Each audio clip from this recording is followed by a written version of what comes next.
There are things that we experience but never talk about. A shadow moving in a corner, flickering of the lights, a disembodied voice. We invite you to talk with us, share your story, share your evidence, because this isn't just your story. This is our story. This is GhostBox Radio.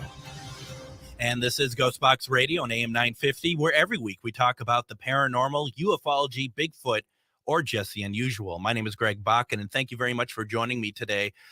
Patrick, I do have to say real fast before we get to our guest, which I am so excited about. I'm so excited to talk about this subject today. But I realized that I am actually not very gregarious, which is unfortunate because Greg is in the word. I think I am actually very kind of dour and not friendly at all is what I think that I've figured out. And I'll tell you why, Patrick, is because on my way here, I stopped at Speedway, which to me will always be Super America. And I got myself a Mountain Dew, and there was a guy in front of me, with the cashier, and he was telling the cashier his whole life story about business and how he's, making things work and his profit margins and all this stuff. It wasn't a sales call, wasn't anything like that. And my God, stop, go away. I just want to buy my pop and move on with my day. No, I totally get that. What you mean, there are people waiting in line behind you who actually do get some social interaction. And I'm sorry, I went there, Mr. Businessman. Yeah, nope. I just feel like that. And luckily, because you in those situations, you always look at the cashier. Like, how is she handling it? Is she just like all about it? Maybe they're old friends, or is she kind of held out her hand and kind of like waved me over. So I think she was done with him too. So I'm not friendly. We got that out of the way. And that's okay because I'm a paranormal investigator. So we are, we only talk, we don't talk to the living as much. We talk to, and last night I watched a documentary that we're going to be talking about today. I don't even know if documentary is quite the right word for it because it's a lot more to it than a lot more. And I'm really excited to be able to talk with the person who put it all together. Steve Shippy grew up in a small town near Saginaw, Michigan, and literally was the kid living in the creepy house on the corner. Steve was a victim of a severe haunting and actually witnessed several apparitions. After investigating his own haunting, he discovered a shocking truth. The previous owners have been brutally murdered.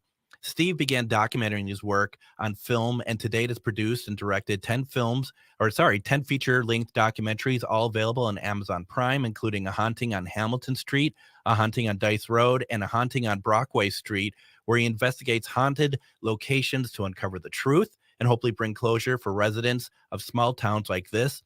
His newest shock doc, Michigan Hell House, premieres Sunday, February 19th at 8 p.m. Central Standard Time on Travel Channel and drops on Discovery Plus the same day.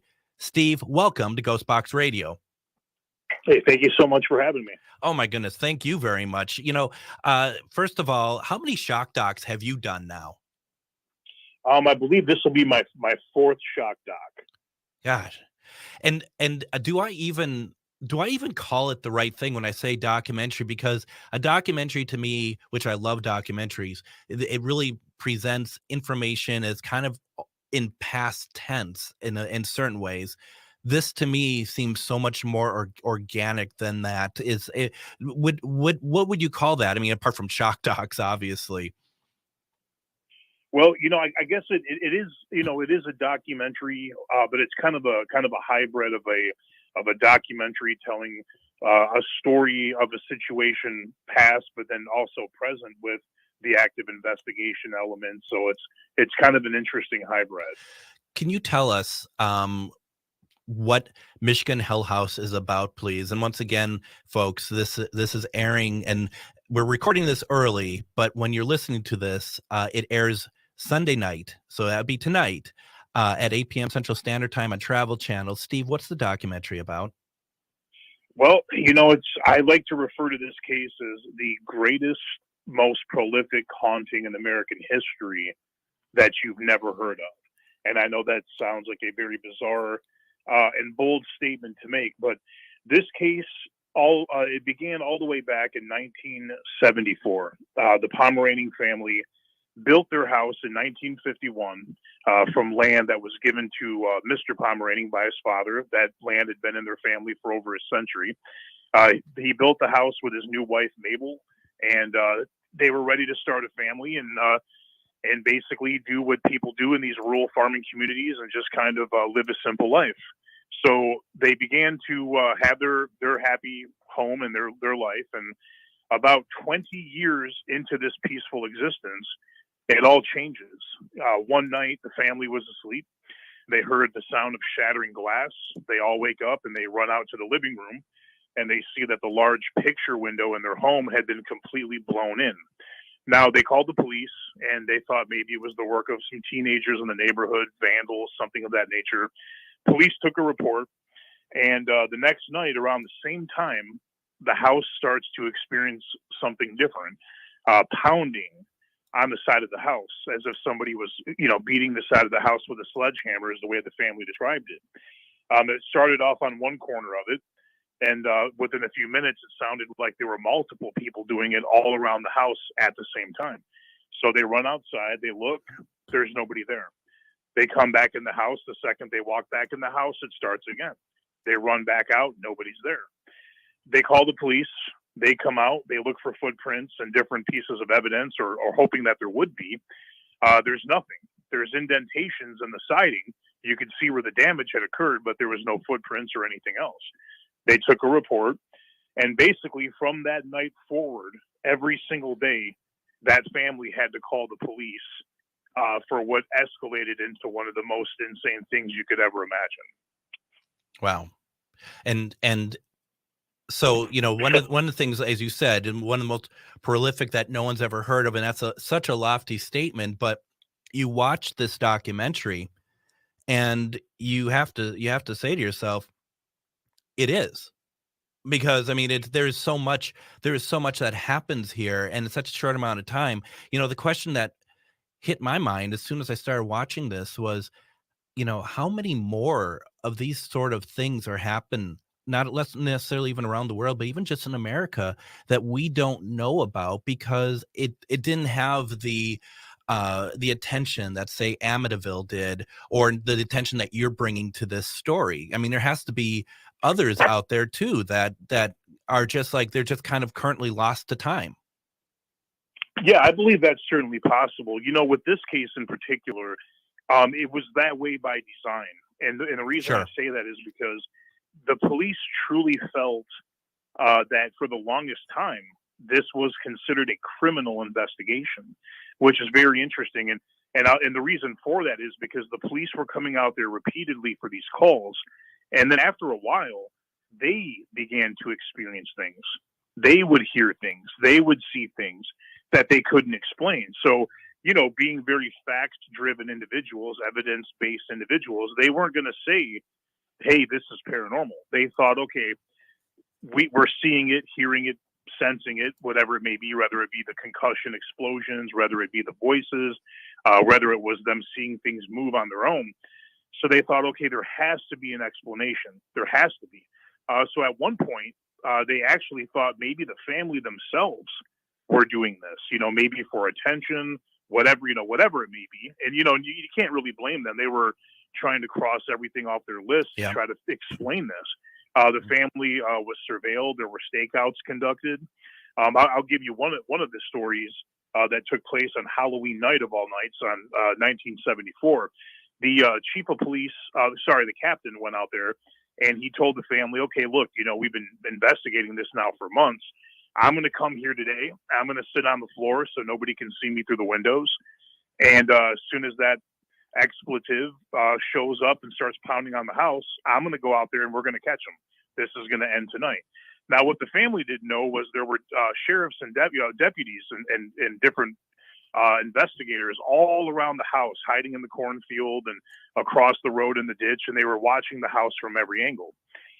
He sat there for a while, nothing happened, and then after a couple of hours, sure enough, boom, boom, boom, boom, that just pounding starts wailing on the side of the house.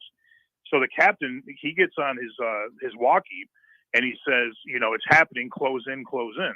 Well, all the officers lying in wait outside can see the house only 20 yards away. No one's there. They hear nothing. They see nothing. But yet when the captain is yelling through the walkie-talkie, they can hear the pounding through his transmission. So at that point, they thought, okay, well, enough's enough. There has to be an explanation. So they brought one of the sons in and polygraphed him, brought another son in, polygraphed him. Ultimately, they polygraphed the family. They were able to clear them. They, realized it wasn't them. But then ultimately they thought, okay, well, again, we know this is happening. If it's not them, then who is it? Is somebody doing this to them? So they started to basically strip the house, looking for any kind of wiring, speakers, anything that could explain these bizarre occurrences. Again, there was no explanation. After that, they thought, okay, well, we've ruled them out. We've ruled out any other type of interference from a person or another party. What if it was a natural occurrence somehow? So they brought out a seismograph machine and geologists to see could there be any type of fault line or something underneath the house that would cause these rumbles and concussions. Nothing. They brought out the gas company. Could somehow that be attributed to it? They found nothing. The electrical company, nothing. Ultimately, they were drawing at straws. At one point, they thought, okay, well, an airport was recently built about 20 miles away. What if it could possibly be the radar bouncing off the house? The FAA comes out. They do an investigation. They say, no, it's not possible. I mean, they did everything you could ever imagine to try to figure out what was happening there. In the end, they had to conclude that it was something that they literally could not explain. Wow. And that's just going to open so many more questions. And let's do this, Steve. Let's take our first break. When we come back, we're going to continue our conversation with paranormal investigator and filmmaker Steve Shippy. You're listening to GhostBox Radio on AM 950.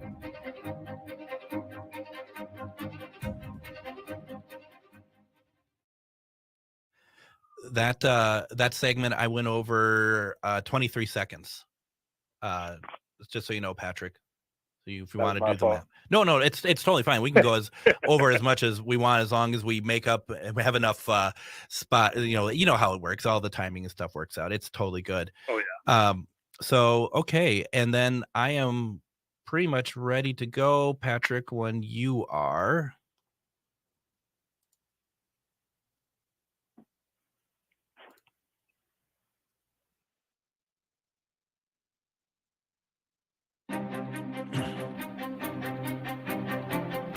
And welcome back to GhostBox Radio on AM 950. My name is Greg Bakun. Thank you for joining us. Our guest today is paranormal investigator and filmmaker Steve Shippy, whose latest installment of Shock Docs titled Michigan Hell House airs Sunday, February 19th at 8 p.m. Central Standard Time. If you're listening to this on Sunday, that's tonight on the Travel Channel, and drops on Discovery Plus the same day.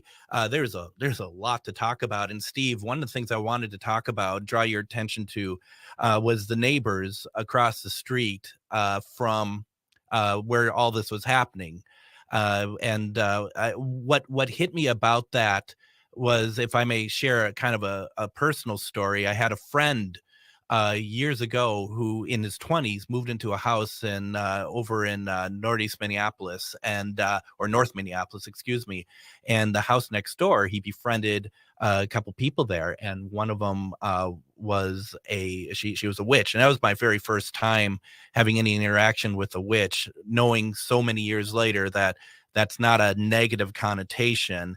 But at the time it was kind of unheard of. But that being said, weird stuff was happening over there. My friend would look out his window that butted up to their house, and you'd see apparitions in the window that he would say were angels. I'm not sure if they're angels. And then one day I went over to see him, and my friends were telling me something's wrong. I went over to see him. Those two neighbors have lauded him virtually as the second coming of Christ. And I'm not kidding. Where he sat in his couch, they all sat around him. This is my friend that's on the couch, who is like, I'm having visions of the future, and I'm having visions of mass destruction. And they're all around him, like, kind of like literally almost like hands in the air sort of thing. That hit me immediately when you were talking, when it kind of focus went over to the neighbors across the street in this documentary. Yeah, that sounds like definitely a pretty chilling situation to see your friend in that situation. Yeah. Yeah. And I mean, so the thing is, it's like, there's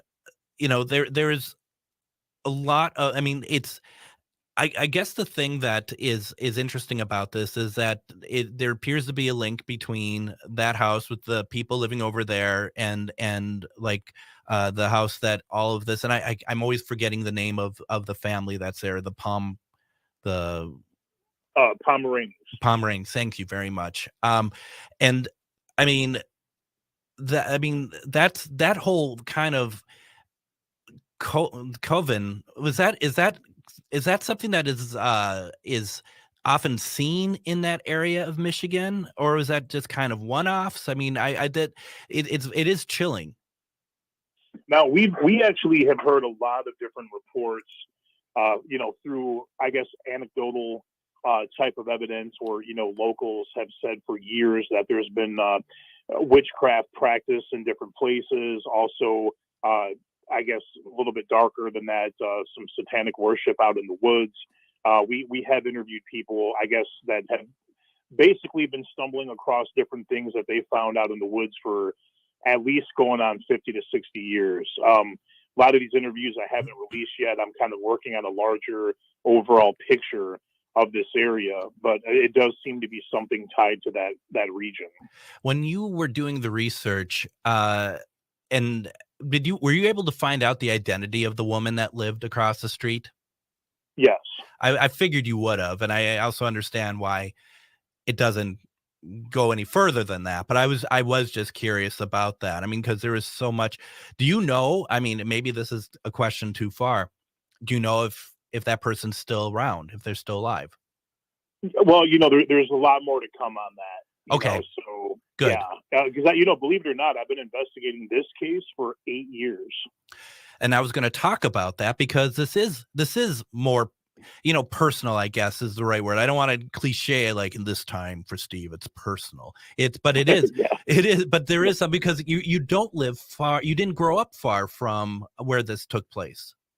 No, I mean, I live only about 15 miles from where this happened. And, that alone is very strange. And let me explain why, right?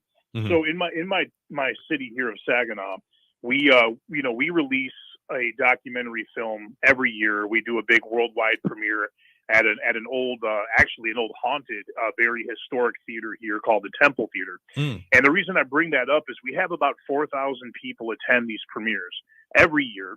That's a lot of people, and we do a lot of meet and greets, and we talk with hundreds of those individuals every year.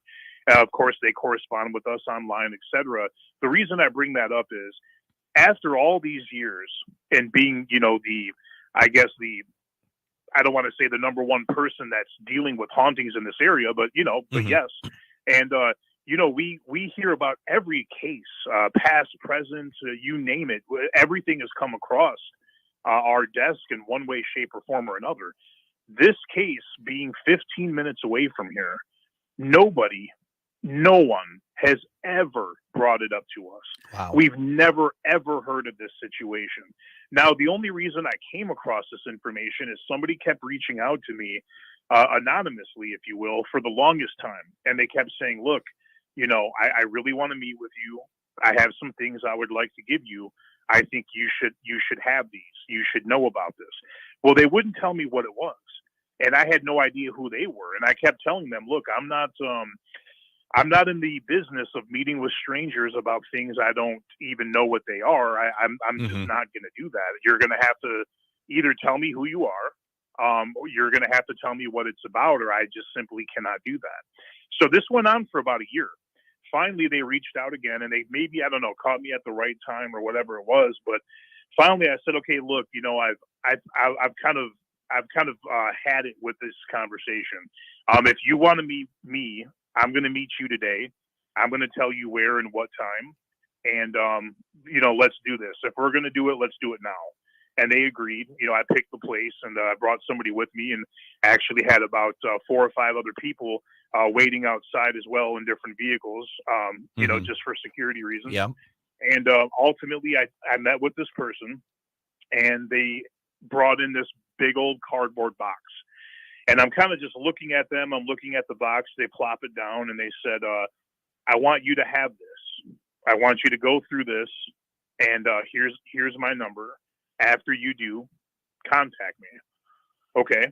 That was kind of about it. We had a very minimal conversation, and I took the box with me, and I started going through it. And when I did, I didn't really know what to think. My first thought was, maybe this is a work of fiction.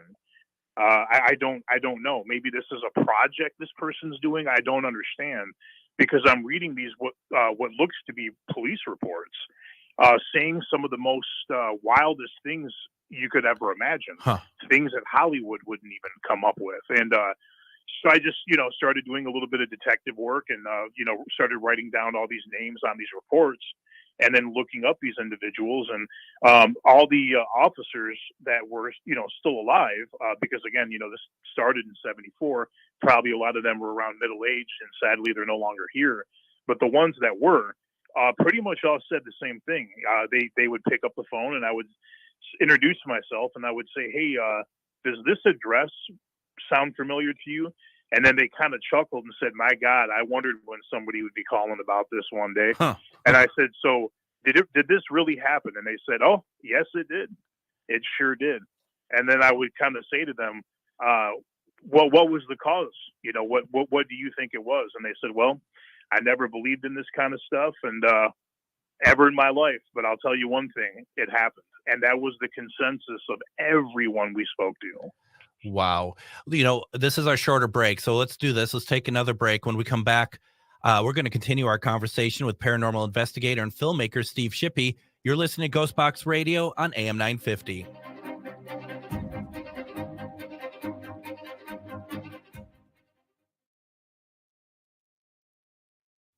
"37 seconds over, Patrick. And then, Steve, if you're okay with it, I want to talk about a couple pieces of evidence that came through during it. I want to talk about the first EVP that you and Cindy Keza got outside the house. And then I'd like to talk about the fire, the fire recording. Okay. If you're fine with those, I just don't want to give anything away. So yeah, that's fine. Perfect. And then, Patrick, as usual, this segment, I start off with a couple vomits of information that before we bring back on Steve. Okay. Thank you. I'm ready when you are.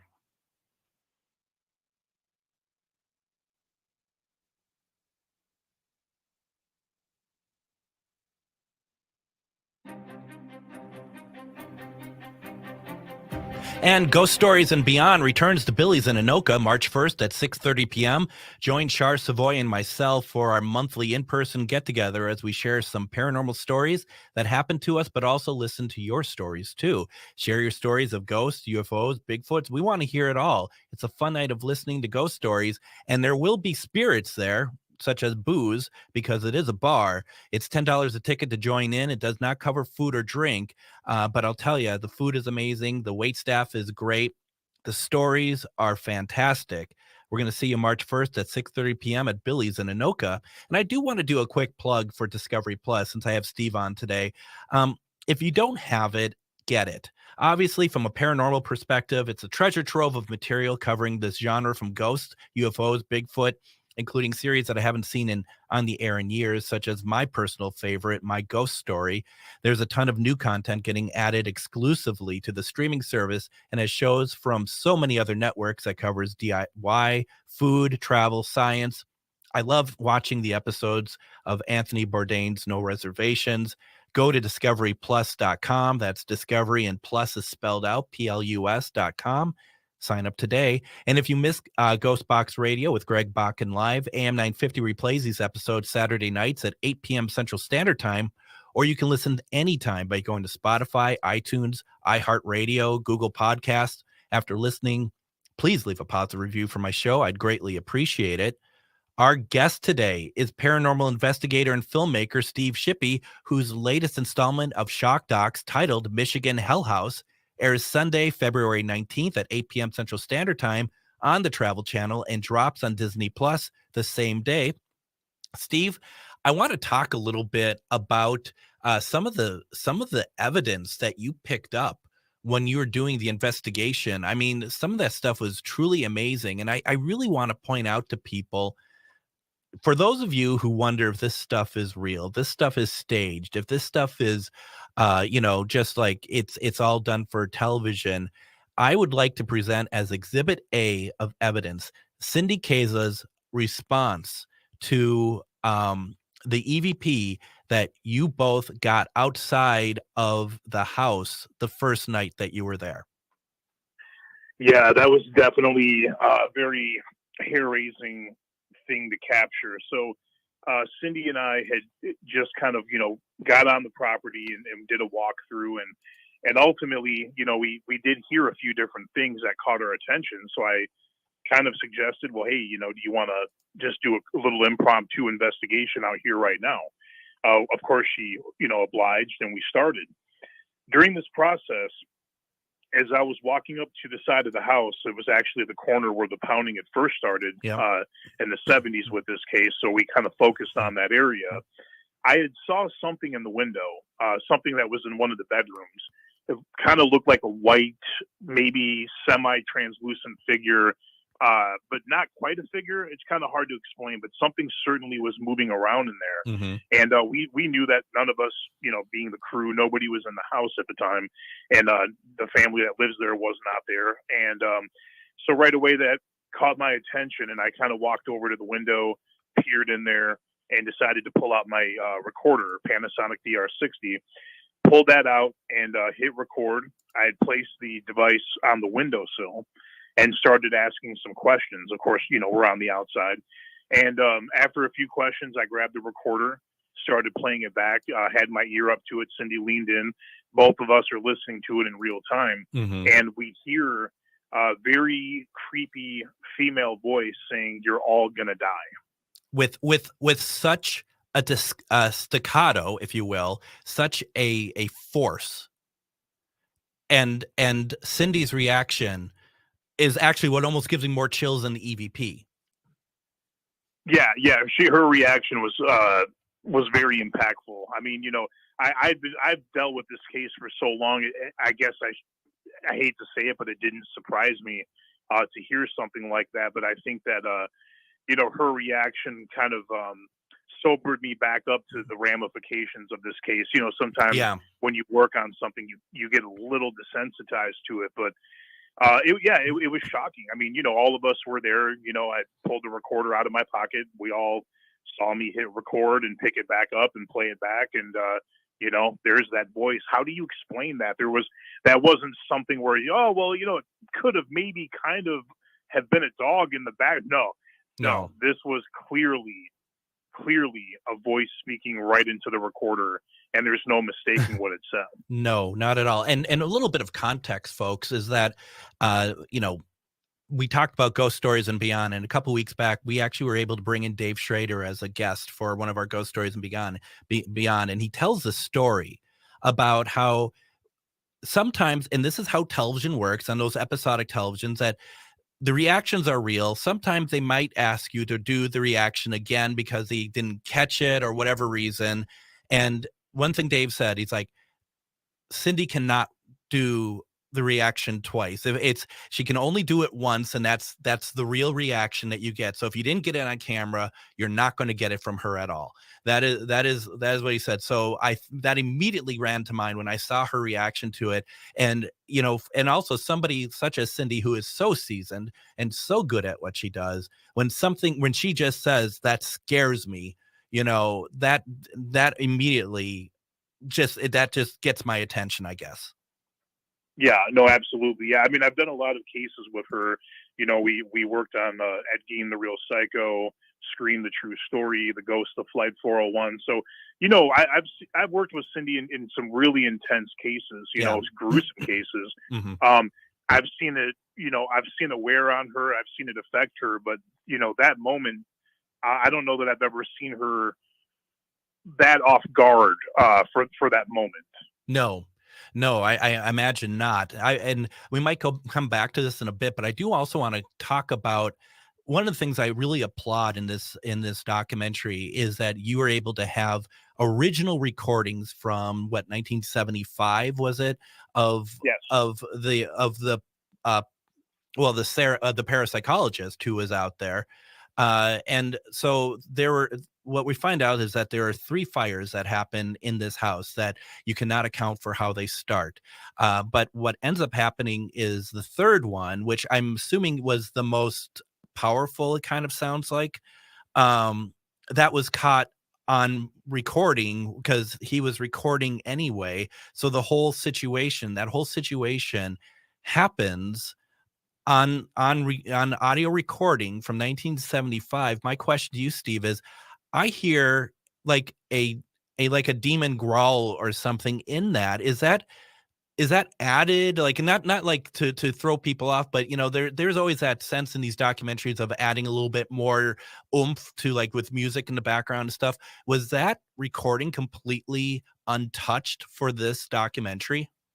It was untouched, and I know that because I have all the recordings. Yeah. So I know exactly what all of it sounds like, and to give some context too, for how the parapsychologist came to be involved in the case is, after that insane year of investigation by multiple police departments and different agencies, they finally brought in a team of parapsychologists from Duke University, who at that time were kind of the cutting edge people of the field. And while they were out, one of them being William Roll, who literally wrote the book on the poltergeist. And while they were out there, as you said, they would leave recorders running at all times, a huge reel-to-reel recorder, always running 24/7 in the house, and then a few different tape recorders that they would turn on and off to do personal interviews. And so it's amazing to me because you got to think, I've been investigating this case 8 years, reading all these reports. I've interviewed everybody who has ever been involved, still living to this day. But when I finally found out that those recordings actually existed still, that they weren't lost, it was incredible because as I'm listening to these tapes, these documents are now coming to life. I can hear, as you said, growls. I could hear what I interpret as disembodied voices at different times. We can actually hear when fires started. Yeah. When the family discovers them and realize that they're happening, you can hear their panic. What do we do? I don't know. Grab some water. No, don't do that. Somebody call 911. You can hear the explosion sounds, the tremors in the house, everything rattling. It's surreal. I never in my life would have thought those recordings would surface and that I would be able to hear them. You have so many different types of recordings and things that are happening in this documentary that it does bring, it brings chill to my bone. It chills me to my bone. There is stuff that I've never heard on a documentary or anything broadcast wise that is just it's presented so well that there isn't a moment of being like, well, is that really what it is? It's incredible what you've been able to find in this. I'll tell you, man, it's so it's strange, right? Because it feels almost uncomfortable in a sense to tell somebody this is the most prolific haunting in American history. Yeah. Because it sounds so biased because somebody says, oh, well, sure, it's your case, right? It's your film. But regardless of that, I don't know what case could compare to this. Sure, there wasn't a double homicide or a triple murder or some type of grotesque origin of the haunting, but there is no case in history even remotely close to the amount of documentation this has. And by documentation, I don't mean cinema, a movie, right, headlines and magazines. I'm talking about reports from high-end law enforcement, surveillance, polygraphs to clear the family. I've just never seen anything like it. I truly don't believe any case like this exists. And after dealing with it and seeing the effects that it's had on so many people, I hope it never does. So, and you say that there hasn't been any homicides or anything, but all you have to do is look at Dwayne and look at the effects of Dwayne, and you look at him throughout the entirety of the documentary, and you tell, have someone tell you, well, yeah, there is no homicide, therefore it's not on the same level as something else. You see what it's done to him for the past 50 years, and it's not a homicide, but it's massive trauma. Oh, absolutely. I mean, and he almost died. Yeah, that's true. He did. He almost died. I mean, they had to perform an emergency tracheotomy on him in the house so he could survive the ambulance ride to make it to the hospital. Let's do this as we're running out of time in this segment. We have one more to go. Let's take our last break. When we come back, we're going to finish our conversation with paranormal investigator and filmmaker Steve Shippy. You're listening to GhostBox Radio on AM 950.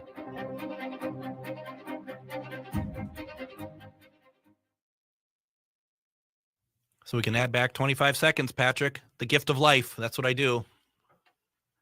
The gift. How's it going?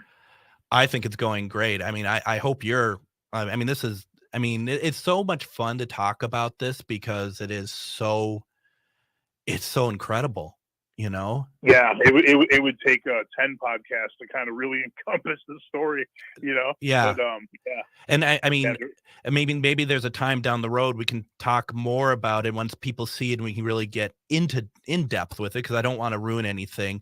So I'm thinking, So we just have one more segment. It's about just under 9 minutes. We'll just kind of talk about a couple more things, wrap up, and I just love it. Oh, by the way, I do have.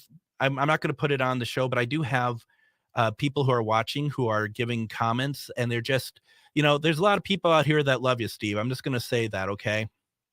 They're just really happy. They're really happy with what you're doing and stuff, and they love the shock docs. I just want to share that with you. Okay, that's awesome. I'm glad to hear it. So, Patrick, why don't we do the last segment and move on out?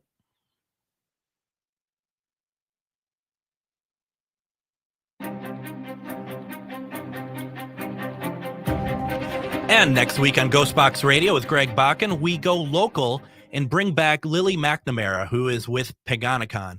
This is a local pagan convention running March 17th through 19th in Plymouth, Minnesota.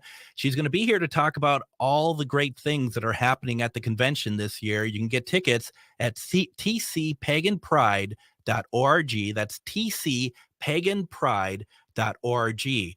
For our final segment, we return to our guest today, paranormal investigator and filmmaker Steve Shippy, whose latest installment of Shock Docs, titled Michigan Hell House, airs Sunday, February 19th at 8 p.m. on the Travel Channel and drops on Discovery Plus the same day. Steve, you kind of touched on this a little bit, but I wanted to ask you, as a paranormal investigator, as somebody, speaking for yourself, as somebody as a paranormal investigator, someone who's worked on this case for 8 years, I mean, you have to feel some kind of ownership to this, don't you? Yeah, definitely. I do. I feel a lot of responsibility too, because, having worked with the surviving members of the family, the two brothers, for so long, we become friends. We become, I don't know, almost family in a weird way. On holidays, I stop by and see them. They don't have hardly anybody left in their lives. So, yeah. We've kind of become a family in a strange way. And I care about both of them quite a bit. And the memory of their parents and wanting to vindicate them, because they went through a lot, man. There was a lot of people at first that didn't believe them, for the longest time. And they were suspects. Again, as I said, they were under scrutiny, and they had to not only deal with such horrific things in their house, but then also the townsfolk wondering if they were doing it. And so it's really taken its toll, and I feel responsible to help them and tell their story. And it's a unique situation for you too, because like you said, okay, telling the story, but also as a paranormal investigator, it's very clear that you want to put it right. You want to put this situation right if you can. And, I think that kind of gets missing on a lot of programs. And this isn't a disparagement of them, but I mean, a lot of them, if they do come back and do something, you don't always hear about it, or it seems very convenient to happen within a confinement of an hour. But, as you said, at the time of the documentary, you're saying it's 7 years, it's 8 years now. Clearly, there's an investment of time that you are very dedicated to these people to help them, and because you see it. There's really not a time hardly that I'm not somehow working on this case. And this might sound a little strange, but honestly, this case, there's just something about it that, I'm trying to think of how to word this. I guess I'll put it this way. I always know when this case is going to come knocking for me again, because certain things will start to happen. We'll just leave it at that. And when these things happen, sure enough, the phone rings and or an email comes through, or something will happen, and it kicks off again. Another piece of the puzzle, another eyewitness comes forward, another batch of documents are discovered, and it's just very strange, man. That here, I'll even tell you something that didn't make the documentary that really put it in perspective. When I went to talk to the brothers and I was letting them know I'm opening the case up again and kind of informing them of that, we're sitting in this, small kitchen area at the table, and I hear these two gigantic pounds just boom, boom, come right from the kitchen where we're all seated. None of us are moving. We're all in clear view of each other. But yet these two distinct pounding noises happen that kind of shook the whole room. And they're looking at me, I'm looking at them, and we're all in disbelief, because literally one of the brothers, Dwayne, was talking about the pounding in their house. And as soon as he finished his sentence, that's when it happened. Unbelievable. It's a shame that, especially with Discovery Plus being a platform, that you couldn't do something where you have, like, here's the documentary and here is some extra stuff that you might find interesting as well, because that's stuff that, boy, I think so many people would just love to see.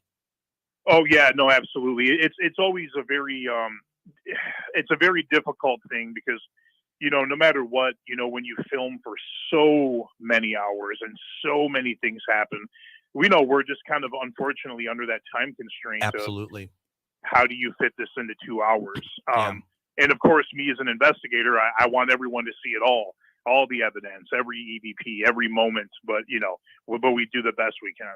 Yeah, no. And I mean, I cannot stop praising this program, because it is so incredible what you've figured out and accomplished. Do you, you said that there is still knocking.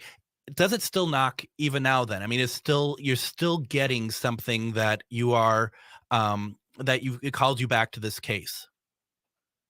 Oh yeah, definitely, without a doubt. I mean, it's like I said, it's strange, and I know it probably sounds maybe a little crazy, but realistically, as long as I've worked on this case, there's certain things that kind of happen every time, and then all of a sudden, somehow, some way, there's another breakthrough in the case. It's very bizarre. I don't know how to explain it, and sometimes I feel almost that the family, themselves, that are no longer with us, are almost guiding me in a sense, because it just keeps happening. It keeps unfolding more and more and more. I've never worked on a case this long in my life, and it just, the more that we dig, the more that comes forward. And sometimes, even when we think that we've learned all that there is to learn, again, it comes knocking again, and more unfolds. It's just incredible. I am just in awe of what I'm seeing. Real fast, we have just under a minute left. Is there more to come? Is there more for us to see from you about this case, do you think? I think it's inevitable. I think there's no doubt. In fact, I guess all I can say is yes, for sure. There's been another recent development that even blows my mind further, that I even can't believe at this moment, that I'm pretty sure there's going to be more. Yes. Wow. I mean, it's interesting, because there is finality, but when you put out the documentary, did you feel like that there was finality, or did you feel like that there's always more? I mean, at that point, were you already getting more?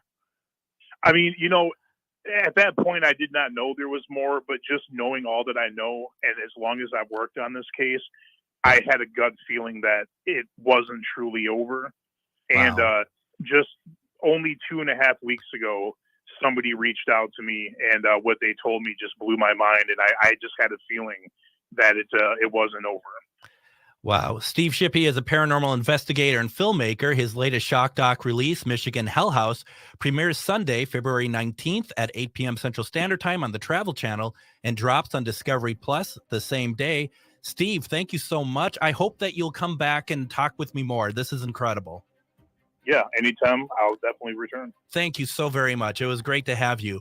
And this has been GhostBox Radio with Greg Bakun and AM 950. Thank you all for joining me. Next week, we're going to have Lily McNamara from Paganicon. Have a great week, everyone. Take care.